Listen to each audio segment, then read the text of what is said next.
Começa agora mais um programa Brasil em Questão, com os principais fatos da política, economia e saúde que interferem diretamente na vida do cidadão brasileiro. Conosco, Mário Covas Neto. Olá, Walter. Oi, amigos que nos acompanham aqui semanalmente no nosso Brasil em Questão. Hoje nós temos o prazer de receber aqui o conselheiro do Tribunal de Contas do Estado de São Paulo, Dr. Dimas Ramalho, que tem uma longa trajetória de vida pública. Que, aliás, eu peço aqui para o Walter fazer até essa apresentação. Boa noite, Dimas. Tudo bem com você? Boa noite, Mário. Prazer. Boa noite, Walter. Muito honrado estar aqui nessa noite com vocês. Prazer é tudo nosso. Muito. Né? Doutor Dimas Ramalho é conselheiro do Tribunal de Contas do Estado de São Paulo, já foi presidente do tribunal, formado em Direito pela USP, foi deputado estadual, federal, entre outras, né, atividades que eu vou comentar aqui no meio do caminho, doutor Dimas. Assim, e depois vou deixar para o Mário falar das questões assim, mais assim, de música, tal, que eu acho que é interessante para a gente tocar aqui. Então, estamos à disposição, posso tocar, Mário? Você já quer falar? Então, vamos lá. Olha, antes de tudo, usando da sapiência aí que o doutor Dimas tem, eu queria saber da experiência de gestão pública que o senhor teve e como é que o senhor está vendo essa relação de extremismo social e político que o Brasil passa, doutor Dimas? Muita preocupação, porque nós estamos vendo um momento da pós-verdade, ou seja, todo mundo tem sua verdade.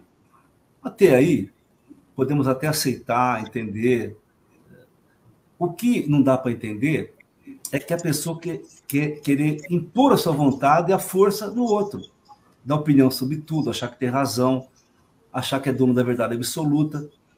Então, nós vivemos um momento de grande exacerbação política, radicalismo, quando, na realidade, uma democracia pressupõe que nós respeitemos o que o outro fala, escutemos o que o outro fala, e a partir daí da opinião. Eu fui criado sempre no ambiente democrático e respeitei sempre as pessoas que pensam contrariamente a mim, mas eu acho que esse tipo de política que vivemos, de sociedade absolutamente conflagrada, não é bom para a democracia, não é bom para a sociedade, até porque a sociedade pressupõe que você possa conviver com os contrários. Essa é a grande lição, é conviver com quem pensa contrariamente a você. A sociedade é rica se ela for plural, se ela tiver todas as cores. Então, esse extremismo, esse antagonismo, a cultura do cancelamento, como se diz hoje, não é razoável, não é bom. Eu espero que passe logo isso e nós voltemos à normalidade, que é exatamente você falar, ter opinião e respeitar quem pensa o contrário. Engraçado, né? É engraçado porque esse extremismo, feito por pessoas que eventualmente não têm uma prática legislativa, eu até consigo compreender, porque às vezes não tem a paciência de ouvir o outro lado, uma outra versão, um outro ângulo sobre o mesmo assunto. Mas quem já participou do parlamento, e o conselheiro Dimas já participou mais de uma vez, e o presidente da República também participou,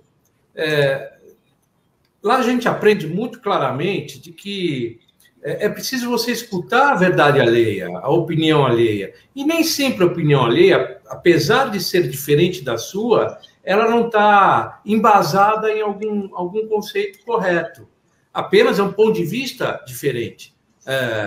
E outras vezes você é capaz até de reformular, ou melhor, ou até agregar o argumento do contrário, a fim de você procurar uma convergência. Assim é a democracia, não é? Os contrários se degradem até chegar num ponto comum. E aí o ponto comum é o ponto da maioria. Agora, quando realmente você quer impor uma condição ao outro, aí você não está praticando a democracia, você está impondo e, portanto, a imposição não é democrática, não é? Exatamente. Você não pode impor a sua vontade sobre o outro. A democracia, ela pressupõe divergência, claro. A democracia pressupõe debate, pressupõe contrários. Nós somos diferentes uns dos outros. As pessoas são diferentes, as ideias são diferentes. Agora, uma ideia diferente quem pensa diferente não é seu inimigo. Você convive com ele. Você pode tentar convencê-lo pelas ideias, pelas práticas. O que não é razoável é que nós estamos nesse momento, que é a cultura do cancelamento, do fake news, da injúria, do ódio, da incitação à violência. Isso não contribui para a prática democrática. O Mário lembrou bem, o parlamento nos ensina muito. O parlamento nos ensina que após a discussão, após amplo debate democrático, você vota, a maioria vence. Mas a maioria vencer não quer dizer massacrar a minoria. Pelo contrário, as minorias devem ser respeitadas no parlamento, na sociedade, inclusive ter voz ativa e ter possibilidade de opinarem também e participar do debate e da realização de políticas públicas. Essa é a grande questão, essa é a grande importância da democracia, é você possibilitar que as pessoas se expressem livremente e não sejam subjugadas numa cultura única, numa voz única, e como se inimigos fossem. Essa história de inimigo, quem pensa o contrário, nunca deu certo no mundo e não dará no Brasil. Do Dimas também, olha, somando deputado federal e estadual, são 6 mandatos, e foi membro do Ministério Público, né? Por isso que eu fiz essa pergunta, Mário, porque, assim, congregou tudo, e hoje está numa entidade que controla, né? Faz controle do Estado. E foi presidente do Centro 11 de Agosto. Talvez tenha sido a tarefa mais complicada de todos. Ali, sim, é um órgão que com várias divergências, né? O Centro Acadêmico de Estudantes da Faculdade de Direito realmente é um lugar onde o embate se dá de maneira mais clara, mais contundente e com muito vigor, porque são todos novos, né? Mas... Você tem razão, Mário, porque, veja, eu aprendi muito na São Francisco, por quê? Porque o presidente do 11 de agosto é um centro acadêmico muito tradicional, muito forte, e correntes políticas diferentes, e aprendi lá, aprendi muito direito, claro, mas aprendi muito nas arcadas também, nos pátios ali. É evidente que isso me deu uma dimensão grande, política, mas, enfim, a política você nasce com ela, você faz política na tua casa, no seu clube, no seu bairro. Quer dizer, a política é uma boa prática. Nós temos duas possibilidades, uma política ou a guerra. Eu prefiro a política. Política que você convive, que você não anula as pessoas, não anula as ideias. A política no sentido amplo de você colocar suas ideias em prática, mas debatendo livremente com a sociedade. E o 11 de agosto, para mim, foi uma experiência muito, muito grande, muito profunda. Trago hoje, sempre presente, as lições que aprendi na faculdade de Direito e de Política. Maria, tem várias perguntas sobre a administração do Tribunal de Contas, mas eu queria só perguntar uma outra coisa, né? Hoje, aliás, ele é habitué de Araraquara, né? Terra da Morada do Sol, né? Sim, onde então, e eu queria perguntar, até conversando um pouquinho antes, eu queria entender um pouco essa questão da política, por exemplo, que está acontecendo, por exemplo, na questão do voto. O voto hoje, Mário, posso entrar um pouco nisso? Voto impresso, não voto impresso, democracia, tira o voto. Como é que você está vendo isso, Dimas, com relação a toda essa polêmica hoje, se existe ou não condição de um voto que seja auditável ou não? Bom, a vida toda eu participei de um debate político. Nasci numa cidade perto de Araraquara, chamada Taquaritinga. Depois me mudei para Araraquara, onde fui eleito deputado em Araraquara, na região toda, Taquaritinga, Ibitinga, Itabra, Borema, toda a região central do estado. Na Morada do Sol, muito forte o debate sobre essa questão. Eu entendo o seguinte, eu sou fruto da urna eletrônica, eu participei de eleições com voto no papel e estudei muito essa questão de voto antes das áreas fases da história do Brasil. O voto no papel era muito mais difícil, muito mais suscetível à manipulação, à fraude. Acho que a urna eletrônica é realmente um avanço na democracia. Até porque eu nunca tive uma prova concreta em todos esses anos que houve uma fraude de urna eletrônica. Eu nunca vi. E você veja que nós tivemos a eleição de Lula, de Dilma, de Fernando Henrique, tivemos depois a eleição do Bolsonaro, tivemos todos através de urna eletrônica. Ou seja, houve uma alternância de poder e a Câmara se renova a todo instante, mais de 46% sempre, e a última vez mais de 50%. Eu disputei eleições, acompanhei a auditagem. As urnas eletrônicas você pode fazer auditoria, você pode acompanhar os votos que você teve. Eu acho que é um assunto que não tem nada a ver nesse momento. O Brasil tem 11 milhões de analfabetos, para mais. Temos 15 milhões de desempregados. Uma sociedade que está enfrentando a maior pandemia da história. Nós temos...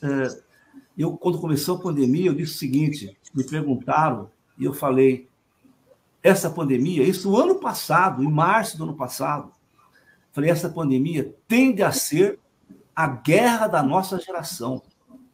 E está sendo a guerra da nossa geração. Quantos empregos foram destruídos, comércio fechado, área cultural sucateada, tudo fechado no Brasil, economia patinando. E nós discutindo na eletrônica, nós temos mais de 550 mil pessoas morrendo pelo Covid. É questão de prioridade. Você pode discutir se é urna eletrônica ou não? Claro que pode, mas é uma discussão que não tem sentido. Para que discutir um assunto que está resolvido, que está indo bem no Brasil, que damos lições para o exterior? Agora, se o Congresso aprovar o voto de papel, tudo bem. Amanhã vai aprovar pombo correio, televisão branco e preto, carro de câmbio acabou automático, não tem problema, tá certo? Mas não tem sentido, a evolução veio para melhorar a possibilidade da participação, veio para não ter eleições com dúvidas. A urna eletrônica é exatamente o contrário do que dizem. A urna eletrônica é a certeza do escrutínio correto. Então, eu acho que é uma discussão que isso é sangrar em saúde, é você perder tempo com uma coisa banal. Acho que a urna eletrônica é uma segurança. Está se discutindo muito isso, vamos discutir pós-Covid. Quais são as propostas do governo federal pós-Covid para a retomada econômica, para a saúde, para a educação? Só em São Paulo, 51% das crianças, dos estudantes, não conseguiram acessar as aulas online. Isso são gerações que nós temos que cuidar. Agora, quer discutir urna eletrônica? Tá bom. O Itamar, lembra? O nosso presidente Itamar, saudoso Itamar, ele falou que queria construir o Fusca de novo. Ele fez isso. Mas e daí? O Brasil real. Mais importante hoje é discutir emprego, não discutir urna eletrônica. Então, eu defendo a urna eletrônica absolutamente como filho da urna eletrônica que sou. Perfeito. Eu quero ir entrando nessas perguntas, depois vou entrar um pouco na área da música, que eu quero perguntar, mas acho que vou deixar o Mário perguntar. Eu queria falar do tribunal. Podemos entrar um pouquinho nessa questão do tribunal? Vamos entrar?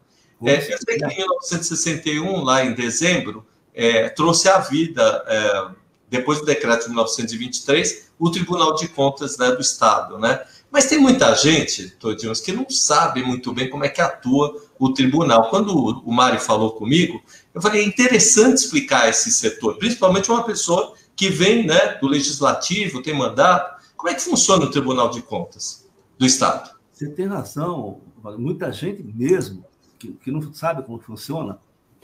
Por quê? Porque o tribunal tem que cada vez mais se aproximar da população, mostrar suas funções, explicar qual que é o seu trabalho efetivo. O Tribunal de Contas é o órgão responsável em controlar, verificar as contas de todos os entes que recebem dinheiro público, seja prefeitura, Câmara, Judiciário, Ministério Público, terceiro setor, toda a atividade que tem recurso público é auditado e tem o julgamento depois nas contas, no acompanhamento do Tribunal de Contas. Nós temos um corpo de funcionários extremamente capacitado, nós estamos em todo o estado de São Paulo, temos regionais, 21 regionais, nós temos funcionários que fazem acompanhamento das contas nas prefeituras, nós temos acompanhamento dos funcionários que fazem campanha nas câmaras, e nós temos, sobretudo, cada vez mais com ferramentas tecnológicas que ajudam, não só quem trabalha no tribunal, mas a própria população a baixar aplicativos e fiscalizar no tribunal. Hoje qualquer pessoa pode acessar nosso site, pode baixar um aplicativo no celular, filmar qualquer obra que entenda que não está sendo bem conduzida, fazer a denúncia através do nosso sistema e nós averiguaremos isso no tempo certo. Enfim, nós damos o acompanhamento para a sociedade. Nós somos órgão de controle externo. Nós controlamos toda a aplicação do dinheiro público do Estado de São Paulo. Isso que é importante que nós esclareçamos. Também temos uma coisa importante que chama de exame prévio de edital. Todo edital de licitação, em todas as modalidades que surgem no Estado de São Paulo, se qualquer pessoa tiver dúvida, pode procurar o tribunal e nós vamos avaliar se aquela licitação, se aquela edital ele é restritivo, se ele merece reparos. Daí você manda parar o edital para que faça as correções, para dar ampla competitividade.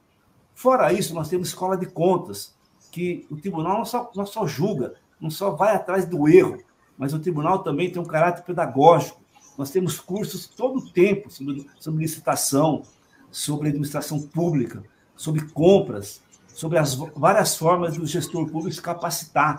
Então, o tribunal hoje exerce um papel pedagógico também na orientação ao jurisdicionado. Porque grande parte dos erros que nós constatamos, muitas vezes é por falta de uma formação, de uma assessoria, de uma capacitação, e nós estamos ajudando os municípios e as entidades públicas e que recebem dinheiro público se capacitarem para fazer o melhor serviço para a população. Em última instância, nós somos empregados da população que paga os tributos do Estado de São Paulo. Conselheiro Dimas, tem uma coisa que eu não consigo compreender na atribuição nas funções que o tribunal exerce. Eu entendo que é um tribunal de contas e, portanto, ele examina e audita as contas que são feitas, enfim, pelos vários entes públicos, de dinheiro público. Perfeito, essa é a sua função.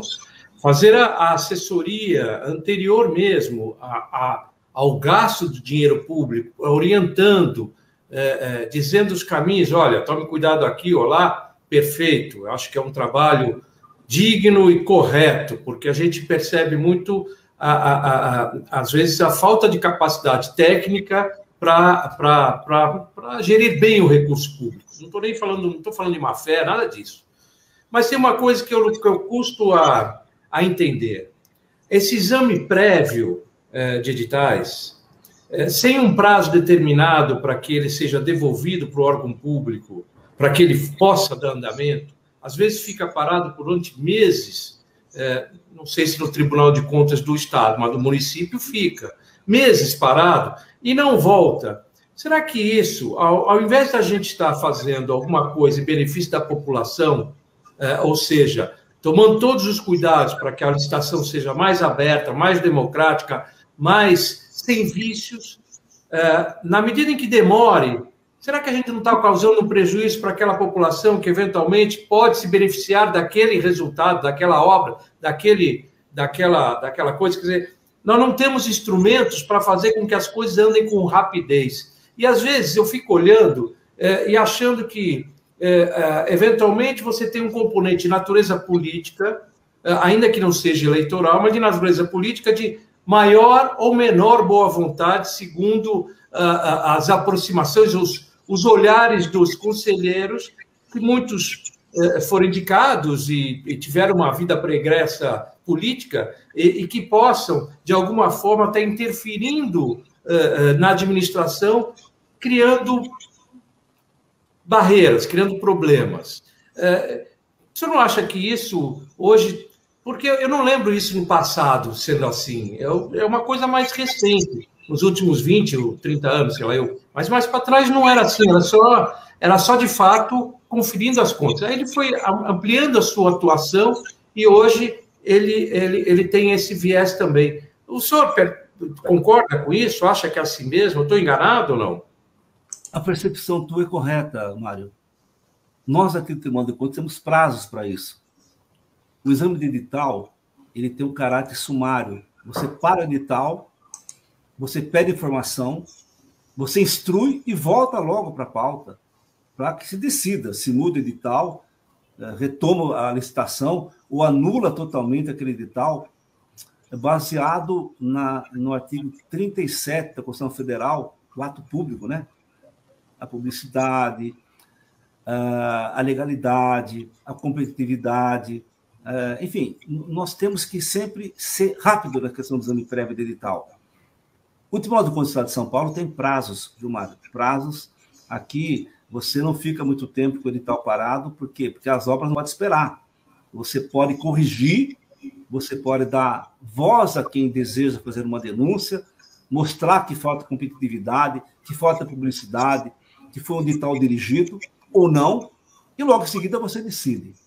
Por isso é que toda vez que você para uma licitação, você tem que colocar apreciação na própria sessão do pleno do tribunal. E logo em seguida vai instruir pelo Ministério Público, Assessoria Técnica, e volta para a decisão. Não tem sentido, minha opinião pessoal, você ficar muito tempo com o edital parado. Essa é a minha opinião,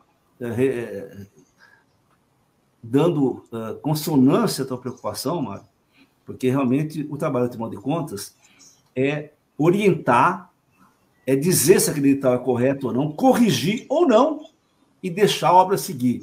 Porque o problema do Brasil hoje é que as instituições, cada uma quer interferir no lugar da outra. Não, o tribunal tem a sua função, o Ministério Público tem a função dele, o Judiciário é dele, a Câmara, o Legislativo, os legislativos, as suas funções, as polícias, cada um na sua função. Então, eu entendo que você realmente tem razão nessa preocupação. Temos que ter prazos. No aspecto do tribunal, nós temos prazos. Nós temos céleres, rápidos. E tudo isso dentro do site, do sítio da Lei de Acesso à Informação, para que a pessoa possa acompanhar como é que está o desenrolar. E também evitar, evidentemente, que pessoas se utilizem no tribunal para parar a obra, para poder tentar um favorecimento. Então, tudo isso nós sopesamos muito aqui para decisões. Mas uma coisa nós fazemos aqui, são prazos exíguos, curtos, para definição. Muito bem. Conselheiro, o Estado tem hoje subdividido em 645 municípios. Se estiver errando em algum dado, o senhor me corrija, por favor. Tem 42 regiões no governo e 14 regiões administrativas, né? E metropolitanas. Como é que é feita essa fiscalização, né? É um ambiente muito grande, extenso, não é? Olha, a fiscalização é feita em todo ente que recebe dinheiro público. Nós não fiscalizamos a capital do Estado, que é a atribuição do Tribunal de Contas do município, mas fiscalizamos todos os poderes, o Legislativo, o Judiciário e o Executivo. Todos os municípios, todas as entidades, todas as câmaras, todas as universidades, nós fiscalizamos, acompanhamos, recebemos pelas ferramentas tecnológicas que o Tribunal dispõe, da prestação de contas, os entes jurisdicionados que recebem dinheiro público, repasses públicos, têm a obrigação de municiar o sistema que nós temos, o sistema Aldesp, que é o sistema que recebe as contas dos municípios e do Estado e das câmaras e dos vários setores. E nós aqui, quando o município está gastando um pouco acima do limite legal que ele pode gastar, nós emitimos alertas. O tribunal automaticamente manda um alerta ao município, à Câmara dos Vereadores daquele município: olha, você está gastando muito esse mês, você não vai conseguir fechar folha. Assim também funciona nas contas do governador. Quando o Poder Executivo, o governo, começa a gastar um pouco além do que é possível, você faz um alerta. Assim também no Judiciário, no Ministério Público. Então, nós estamos em todos os municípios, em todo o setor de administração pública. Agora, como eu falei, nós temos hoje ferramentas tecnológicas que permitem que nós façamos isso. Nós fazemos, inclusive, uma ação chamada ação ordenada, que é no mesmo dia, no mesmo horário, nós vamos em 400 municípios, ao mesmo tempo, nossos agentes, e tudo que se vê começa a passar para o nosso sistema online. Determinado dia você acorda e você vai ver como é que estão as condições dos ônibus escolares, das classes de aula, como é que está a questão da merenda escolar, em todo o estado de São Paulo. E você tem aqui depois uma consolidação e toma providência. Manda para o relator, manda o Ministério Público, chama o prefeito, chama o gestor, para que ele tome providências. Então, isso é uma ação que tem todo o tempo. E nós corremos por uma coisa que é fundamental, como o Mário falou, não só exame prévio. As contas têm que ter concomitância. Você tem que julgar as contas ao mesmo tempo que ela aconteça, para evitar que o gasto seja errado. Porque depois que gastou errado, que investiu errado, que fez coisa errada, não adianta, você vai tomar providência, mas já passou. Então, nós caminhamos cada vez mais para o sistema de concomitância de contas. Você fiscalizando durante o gasto que a pessoa está fazendo com o dinheiro público. E temos recebido muita informação da população, do cidadão, que cada vez mais tem consciência da possibilidade de denunciar, de informar, exigir os seus direitos e que o dinheiro que é difícil, que ele arrecada por tributo, possa ser aplicado adequadamente, mais saúde, mais educação, mais transporte público, mais creche. É isso que nós fazemos aqui. Mário. Não, só uma questão, uma curiosidade. Você hoje tem um mecanismo de contratação que é lá como é que chama aquilo?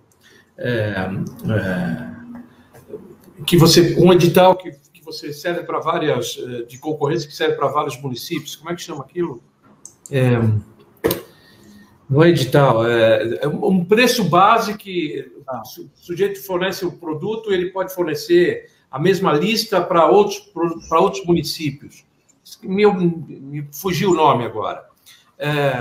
Existe alguma assim, orientação, não só do aspecto legal do edital, mas alguma orientação tipo, olha, para esse tipo de compra, desse tipo de edital, para esse tipo de resultado, há exemplos no Estado de preços entre tanto e tanto. Há alguma orientação assim para o gestor público entender qual é o tamanho que ele, para que ele cometa menos erro ou que ele possa aproveitar melhor o dinheiro público?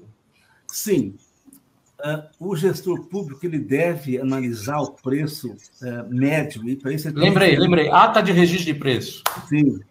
Ele tem as atas, mas ele deve, toda vez que ele fizer uma compra, uma licitação, ele tem que se ater ao preço médio regional, baseado em vários índices que o tribunal disponibiliza para que ele faça a sua averiguação, de maneira que, se uma pessoa fazer uma compra na região de Araraquara, ele não pode comprar por um preço em Araraquara e outro preço em São Carlos, que é do lado, se for um produto mesmo.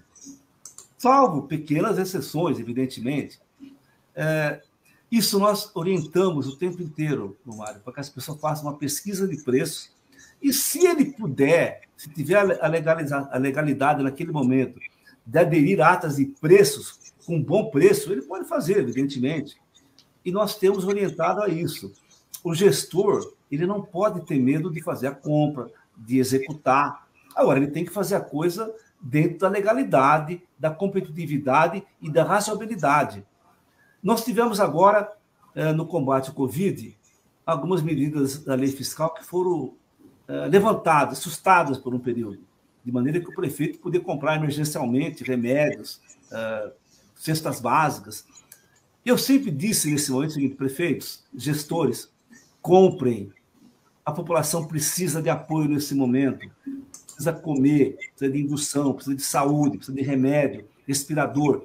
Mas compre em termos razoáveis. Você pode muito, mas não pode tudo.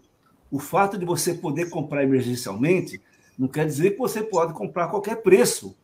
Você deve pesquisar no mercado, fazer uma análise e comprar. Então, esse controle absoluto nós temos. E orientando sempre a fazer uma pesquisa muito grande de preços, regional, estadual, de maneira que, quando o gestor for comprar, ele sabe se está pagando a mais ou menos. Ele sabe. Porque se você vai comprar uma roupa e você sabe que essa roupa está muito cara numa loja parecida, você não vai comprar. O gestor é a mesma coisa. Então, quando alguém pergunta como fazer, eu falo, faça o certo. O que é razoável? O que você acha que está compatível com os preços regionais, os preços do seu estado, de acordo com a necessidade, de acordo com a possibilidade de ter acesso àquele medicamento, àquela coisa importante naquele momento. Então, você tem toda a razão. É possível dar de preço? Sim, mas é possível, sobretudo, trabalhar sempre com um preço menor e que possibilite sempre ampla competitividade e publicidade.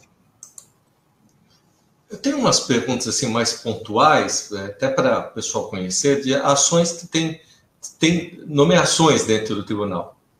Eu queria falar um pouco de serviços para o servidor, para o cidadão, o jurisdicionado, né? E aí tem uns pontos, conselheiro, que é o painel Covid, mapa das câmaras, as obras paralisadas ou atrasadas. Eu vou citar isso, pode falar, né? Visor, que é um outro sistema, visão social do relatório laterais, RF, LRF, fiscalização, né? Depois a gente tem o índice de efetividade da gestão municipal, o observatório fiscal e o de olho na escola. Então, são programas trabalhados. Como é que funciona tudo isso, né?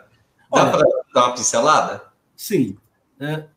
Nós temos um site no tribunal, na página do Tribunal de Contas, que a pessoa entra e tem todo esse tipo de informação. Vamos supor, você quiser saber quanto a Câmara Municipal da sua cidade custa por vereador, por funcionário, você tem lá. Se você quiser acompanhar online todo o gasto no combate à Covid no teu município, é só acessar, você terá acesso online no Tribunal de Contas. Se você quiser saber quanto o município tem de obras paradas, você acessa o Tribunal de Contas, nosso site, e você, com certeza, poderá saber quanto o município gasta naquela obra.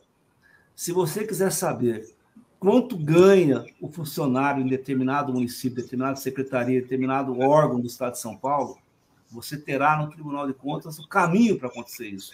Ou seja, são ferramentas tecnológicas que o Tribunal dispõe para que as pessoas possam efetivamente ter amplo conhecimento do Estado de São Paulo. Porque muitas vezes a pessoa mora no interior, mora numa cidade longe, como é que eu tenho acesso a saber o que acontece na minha cidade? Entra no Tribunal de Contas. E se não tiver, fale conosco. Você tem as ferramentas e nós tomaremos as providências. Ou seja, é fundamental que nós possamos ter presença nos municípios e que sejamos reconhecidos. Nós já tínhamos aqui no tribunal, antes de começarmos a trabalhar remotamente pela pandemia, videoconferência. Os senhores defensores podiam fazer as defesas no interior. Descia uma tela normal, como acontece, fazia suas defesas e continuava a vida normal. Nós já tínhamos aqui um sistema muito grande de tecnologia, de acompanhamento das obras paradas no Estado de São Paulo, dos custos, dos gastos, dos serviços públicos. Então, isso nós aprofundamos na pandemia. E acho que é uma revolução que veio para ficar para sempre. Nós não sabemos ainda como é que vai ser o futuro, mas com certeza será diferente. Mário. Muito bom. Eu acho bem legal. Você não fica... O tribunal tem uma atuação mais ampla, assim, é muito bom mesmo. São poucos conselheiros, mas uma estrutura muito grande do tribunal de assessores e técnicos qualificados e que não estão restritos a uma única coisa, que é a análise das contas. Muito pelo contrário, estão buscando ser um órgão auxiliar mesmo, não só um órgão de fiscalização, mas um órgão auxiliar. Isso é muito bom. A gente, quando anda pelo interior, sabe, Walter? Você já deve ter visto isso. A gente encontra municípios em que a estrutura é muito pequenininha. O prefeito, praticamente, ele faz tudo, né? E muitas vezes o sujeito acaba se elegendo em função de uma atividade que lhe deu uma repercussão grande na cidade, pela empatia que o povo teve com ele, mas às vezes ele não tem uma formação, seja uma formação jurídica, alguma experiência anterior para fazer bem o mandato. Então, se ele não tiver uma ajuda para desempenhar, ele vai acabar se metendo em confusão não intencional e vai ficar respondendo por isso o resto da vida. Então, eu aplaudo a iniciativa do Tribunal de Contas de dar esse suporte. É muito importante isso. Mas sabe o que eu acho interessante? Que o doutor Dimas, ele tem, além dessa formação jurídica, ele teve a questão do Ministério Público, que tem várias pastas, né, doutor Dimas? E complementando o custeio, quer dizer, faz aí o caminho de onde gasta o dinheiro do que é política pública que teria sido aplicável, né? Então, como ele tem esse conhecimento todo, ainda vinculou a questão parlamentar, fica difícil escapar alguma coisa do olhar dele, né? Ao contrário, fica mais fácil. Verdade. Mário, é o seguinte, que qualquer tipo de autoridade, seja no Legislativo, Judiciário, Ministério Público, Tribunal de Contas, na Polícia, na Receita, ele entenda que ele está ali para cumprir o seu papel. E sem preconceito com o gestor, sem preconceito com o empresário, com o trabalhador. Por quê? Porque você tem que buscar a verdade, orientar. A experiência que eu tive com promotor de justiça muito jovem, depois como parlamentar, fui secretário de Estado da Habitação do governador Mário Covas, fui secretário de Serviço em São Paulo, cuidei do lixo, da iluminação pública, serviço funerário, na gestão Kassab Serra, aqui em São Paulo. E de certa forma, isso me deu uma experiência de saber que eu tinha que aprender sempre. E um detalhe, que todo mundo tem o direito de explicar. Todo mundo tem uma razão, explica o que aconteceu. E a experiência me mostra também que grande parte das pessoas fazem o correto, fazem o certo. Grande parte dos gestores procuram fazer o certo. Então, eu parto sempre do princípio de que, não, as pessoas querem acertar. Eu não parto do princípio, não, a pessoa está errada, porque ela faz política, porque ela foi eleita. Não, eu não parto disso. Eu parto do princípio de que se a pessoa foi eleita, se ela cumpre um cargo público, ela procura fazer o certo. Porém, se errar, evidentemente que vai responder na forma da lei. Mas eu acho que a experiência que eu tive na vida fora do tribunal fez com que eu pudesse exercer hoje o cargo de conselheiro, que é um juiz de contas, com uma visão diferente, evidentemente. Uma visão que vê os dois lados da coisa, vê a dificuldade que o Mário falou, de um município pequeno, de ter um acesso a uma assessoria, de ter acesso à legislação. Por isso é que nós mandamos cursos para todo mundo o tempo inteiro para a Escola de Contas. Por isso que nós fazemos reuniões no estado de São Paulo inteiro presencial. E veja, cada reunião, vocês terem noção, que eu vou sempre, o Walter, o Mário, assim, com 500 pessoas, gestores, explicando, pessoal, não pode fazer isso, não pode dividir em lote para preço maior, você não pode fazer... Ou seja, nós explicamos. Agora, se a pessoa erra, depois do período, se a pessoa erra, nós vamos dizer, pessoal, aí não pode também, né? É que nem filho, você fala, filho, se você beber, não dirija, tá certo ou não? Filho, estude, seja uma pessoa de bem. Agora, se ele errou, você tem que tomar as providências para que ele aprenda que não pode fazer mais daquele jeito. Até porque vive em sociedade, pressupõe o quê? É você respeitar as leis que existem. Você pode discordar, mas a lei é feita pelo parlamento. Eu não faço leis. Eu não faço. Muitas pessoas, faz isso, mas eu não posso, porque o parlamento não autorizou a fazer isso. Como filho do parlamento, eu respeito muito quem faz as leis. Mas você não pode mudar a lei. Eu apenas posso aplicar a lei que foi feita pelo parlamento, que é o órgão que foi eleito para fazer leis. No Brasil tem esse problema, viu, meus amigos? Todo mundo quer fazer tudo ao mesmo tempo. Não dá. Cada um no seu quadrado. Essa que é a grande questão. Se eu fizer a minha parte, respeitando todos os entes, nós faremos um bom trabalho. Eu não sou fiscal, eu não sou promotor, eu não sou juiz, eu não sou polícia, eu sou conselheiro. O que tiver de atribuição do Ministério Público, eu mando para o Ministério Público. E daí eles vão fazer. O que for para a Câmara, respeitando sempre os seus atores. Ô, Walter, a conversa está séria, né? Muito séria essa conversa aqui. A gente está falando com um conselheiro do Tribunal de Contas, então é uma coisa muito respeitosa, muito séria, até um pouco formal. Mas saindo um pouco do formalismo, eu queria dizer o seguinte, as pessoas que exercem esses cargos sérios, etc., elas também são humanas, né? Elas têm as suas vontades, suas coisas, suas curtições e tal. E você sabia, Walter, que o conselheiro Dimas Ramalho apresentou programas de música na TV, lá em Araraquara, durante muitos anos. Não é isso? Como é que é a história? Bastante tempo, viu, Mário? 8 anos, no mínimo. Entendeu? É verdade. Porque a pessoa olha para você e fala, bom, você só sabe isso, né? Olha para mim, quando eu era deputado, só fala de política. Olha aqui no tribunal, só fala de contas. Mas, ó, lembrando de música, eu não sou o samba de uma nota só, que nem aquele samba maravilhoso que o Gilberto tocava e cantava. Você tem que ser múltiplo.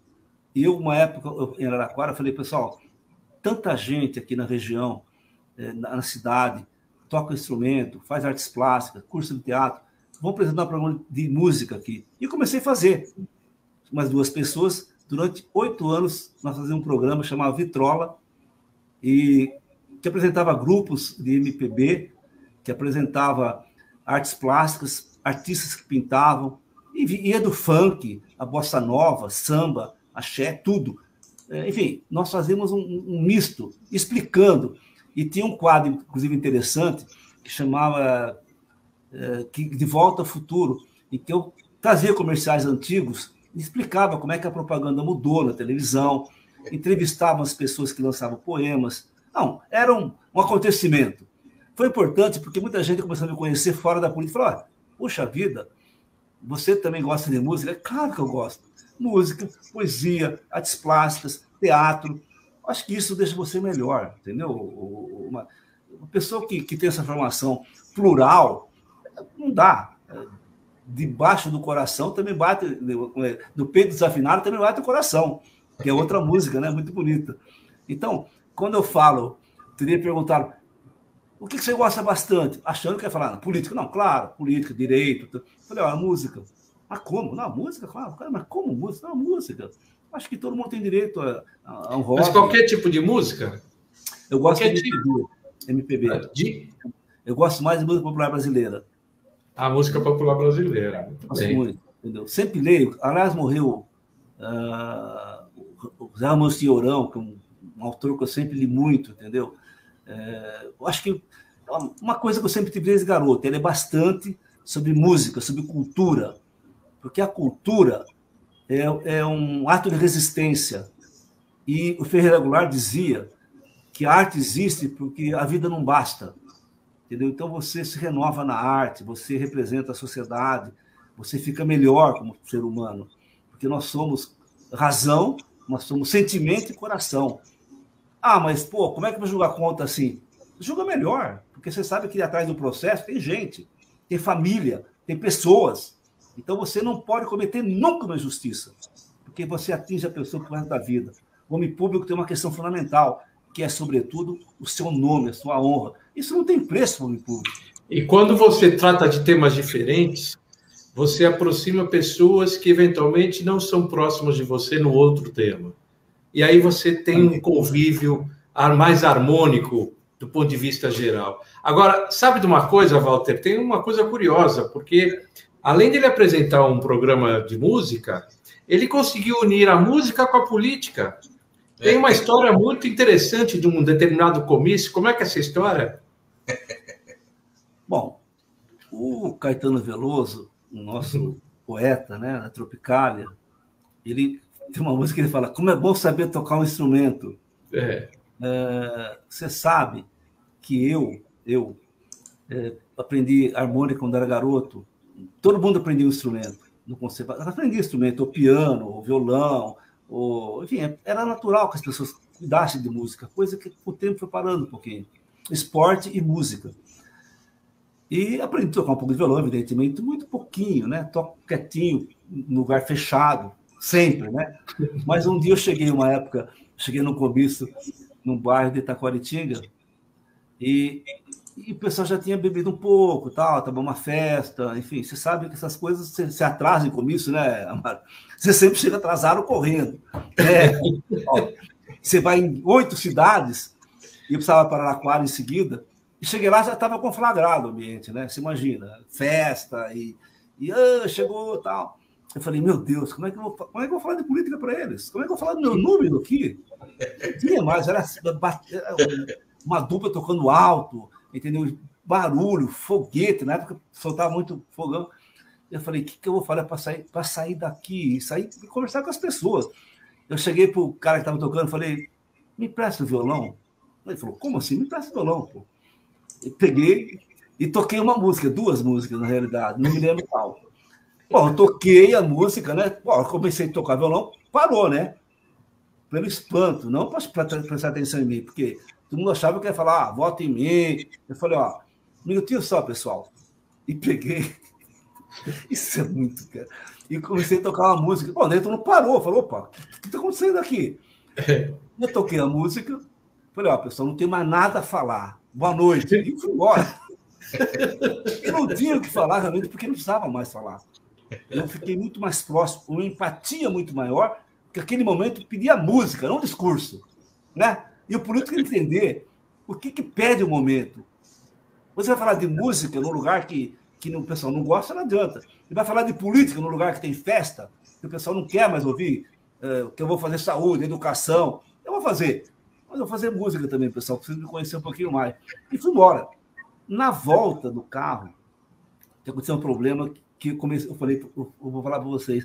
Eu estava voltando, um cara que trabalha comigo há 20 anos.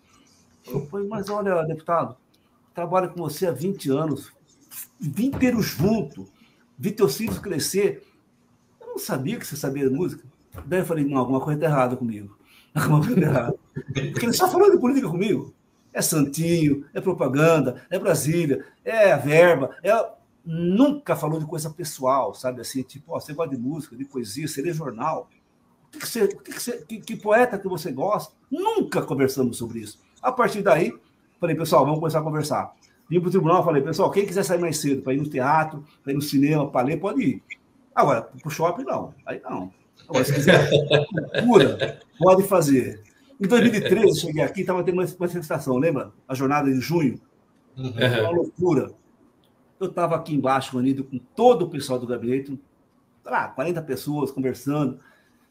E daí eu estava começando a ver aquele movimento, viu, Mário? Viu, Walter? Aquele movimento e tal.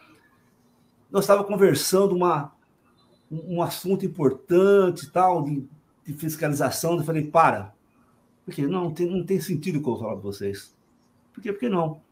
O mundo está mudando, pessoal. A vida lá fora vai passar em cima de todo mundo hoje. Hoje está aqui em frente, amanhã vai ser na Paulista. O que eu vou falar de fiscalização pode esperar. Então, quem quiser ir amanhã lá ver como é que é a vida real, pode ir. Vem com, claro, tira o salto, vem com rasteirinha, vem com tênis, pode ir. Depois você repõe o horário. Porque lá é a vida real.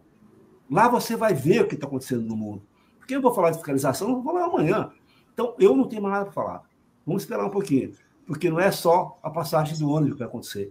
Eu estou sentindo que é uma coisa maior que isso. Bom, deu no que deu, né?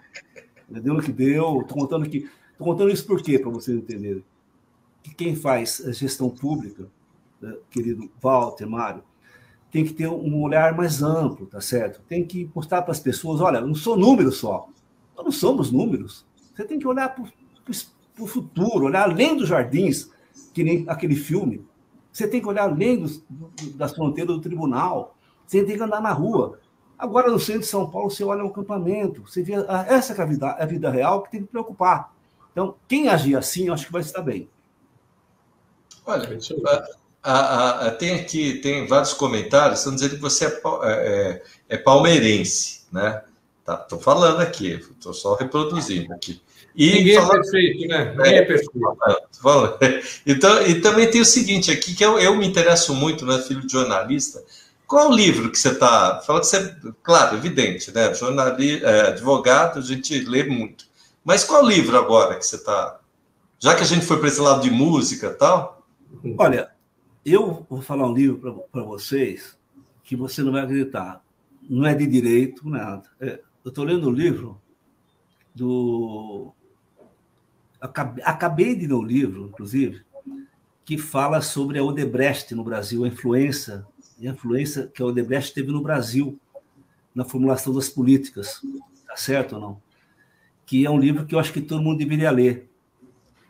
E estou lendo também um livro, 100 canções que tocaram o Brasil, que é de música. Legal, tá vendo? Não é 100 canções que tocaram no Brasil. É 100 canções que tocaram o Brasil. Entendi. Tá certo? Que exatamente são canções que tem um significado, né? Claro, que acompanharam nossas vidas, tá certo ou não?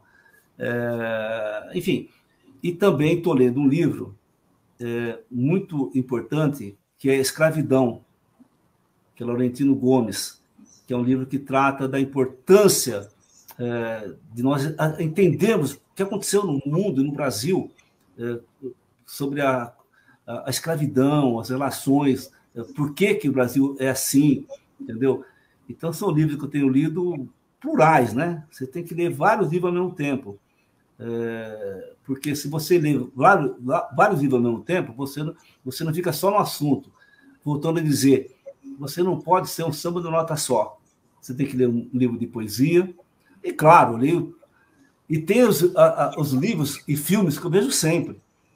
Eu revi novamente, semana passada, Cinema Paradiso, que é um filme maravilhoso, tá certo? Enfim, e reli novamente, faz uns 6 meses, o Encontro Marcado, do Fernando Sabino, que eu li quando eu tinha 16, depois quando eu tinha 25, depois quando eu tinha 30, 40, 50. É um clássico que marcou muito na minha adolescência, e cada vez que você lê, você vê uma outra face daquele filme, entendeu? Também assisti o Grande Lebowski, ou seja, estou lendo tudo, estou vendo e assistindo tudo ao mesmo tempo.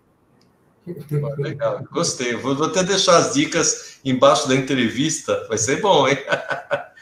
A gente podia instruir agora o conselheiro, agora cada entrevista também ter, né? Começa com a dele. Mas você sabe que eu faço parte da bancada que participa da cultura, na cultura, TV Cultura. E houve uma época que o pessoal perguntava dica de livro. E toda vez que eu ia lá na TV Cultura, o cara, sei lá, bom, lá vem direito, achava que eu ia falar direito administrativo. Então eu falava, não, nada a ver, vamos ver outro tipo de livro. E falava sempre um livro diferente, né? Então o cara fala, mas você não lê direito? Não, claro que eu leio direito, mas direito não sabe que eu leio, que eu estudo, que nós estudamos direito. Você tem que falar de livros que as pessoas possam, enfim, possam ver, possam novamente ter uma outra visão. Porque, viu, Maurício, você falou uma coisa importante, que eu notei que você falou o seguinte, que você tem que falar uma coisa que a pessoa entenda o que está falando, que tem empatia que você fala. E você, Walter, que é um comunicador, você sabe, se você não falar uma linguagem que a pessoa entenda, não vai prestar atenção. Nós temos hoje o WhatsApp, que nos escraviza todo dia. Verdade. Você não pode falar 5 minutos, que você fica viciado no WhatsApp. Você está sentado no lugar, a pessoa na tua frente conversando. Você vai comer o que agora? Não, pede uma pizza de tal. É uma realidade. É uma realidade. Você está dirigindo, tem que desligar o celular, senão você fica tentado a mexer no aparelho para saber. Então, mais do que falar, você escreve hoje. Essa é a verdade. Então, a cultura do WhatsApp é uma cultura muito rápida. A pessoa se informa diferente no Brasil hoje. Antigamente, você se formava como rádio, depois televisão, jornais. Os jornais impressos, hoje, você sabe que teve uma queda muito grande. Outro estado, houve um momento... Nós tivemos no Brasil a revista O Cruzeiro, na década de 50, 60, que chegou a ter quase 1 milhão de tiragem, 1 milhão mensal. Quando que no Brasil, na época áurea dos grandes jornais, você tinha 600 mil, 700 mil. Hoje, a pessoa se informa como quer. Ela vê a notícia como ela quer, a hora que ela quer, e pior, ela quer a notícia só que ela interessa para ela, que se fala a coisa que ela gosta. E se desinforma também, né? Exatamente. Com essa quantidade de fake news aí, se desinforma também, né? E o que me deixa impressionante é a certeza das pessoas quando se informam, né? Eu acho que é isso. Falando, peraí, você leu aonde? Não, li no WhatsApp. Não, aí não, pô. Não. Eu respeito, mas, pô, não dá. Entendeu? Essa pandemia trouxe tanta gente especialista em medicina, vocês viram, né? Todo mundo tem que botar água com sal na boca, não, tem que fazer 3 saltinhos na onda, tem que tomar... Não, pessoal, vamos procurar ciência um pouquinho, porque a vacina chegou e está melhorando o Covid, né? Essa é a verdade. Essa é a verdade. Nós estamos saindo pela ciência de novo, pelas instituições públicas que investiram na ciência e tecnologia. Essa é a verdade. Mário, olha, a entrevista está maravilhosa, mas falta 1 minuto. Conselheiro, então a gente precisa encerrar o nosso programa aqui, porque nós temos um tempo limitado. Então, suas considerações finais aqui, para que a gente, enfim, algo que a gente eventualmente não tenha abordado, que você gostaria de falar, fique à vontade. Gostaria de agradecer a você, Mário, uma honra. Tive a honra de trabalhar com o seu pai, Mário Covas, foi um grande professor meu, viu, Walter? Fui secretário da Habitação e tenho por ele as maiores referências, e sempre quando eu estou na dúvida, eu lembro dele. Dimas, decida, seja justo e tenha coragem para decidir. Não fica esperando muito. Eu acho que essa é uma lição que eu levei para sempre, ser justo nas minhas posições e não cometer injustiças. Essa é a grande verdade. Eu era promotor muito jovem, meu pai era advogado durante 50 anos. Quando entrei no Ministério Público, ele falou: Dimas, você é promotor, né? Sou. Falou, mas olha, você é promotor, mas juiz é importante, advogado é importante, professor é importante, trabalhador é importante, respeito todos. E aí eu aprendi o seguinte: eu fui promotor para fazer justiça, não para cometer injustiças, ouvindo todas as pessoas. Então, esse sentimento humanista eu trago sempre comigo. Para terminar, agradecer vocês, queridos amigos, redeiros, é muito bom. Uma frase: se muito vale o já feito, mais vale o que será. Muito obrigado. Muito bem, muito bem. Bom, Muito obrigado pela sua participação, foi uma honra para a gente, viu? Obrigado, Mário. Obrigado a você, Walter.